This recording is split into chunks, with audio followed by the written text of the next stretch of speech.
उत्तर दिशा ही सगळ्यात शुभ दिशा आहे पहा. आणि तिथे ग्रह आहे बुध, जो बुद्धी आणि बुद्धीची तरलता देतो, व्यापारात यश देतो आणि हिशोबामध्ये चोख ठेवतो. अशा या उत्तर दिशेचा दिक्पाल देवता ही कुबेर आहे पहा. कुबेर कुबेर कसा आहे? कुबेर श्रीमंत आहे. तो पालखीत बसलेला आहे, ऐशोआरामात बसलेला आहे. तो आपल्याला धन, संपत्ती, सुख, सोयी या निर्माण करून देतो.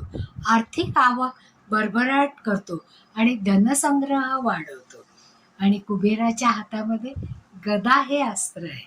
मग आपण जर हे शस्त्र तांब्यावर कोरलं आणि तिथे स्थापन केलं किंवा गदेचा फोटो आपण उत्तर दिशेला लावला तर ती देवता तिथे स्थापन केल्यासारखे होते आणि त्यांचा आशीर्वाद आपल्याला प्राप्त होतो आणि जास्तीत जास्त यश, कीर्ती, संपत्ती आणि त्याचा संचय होतो.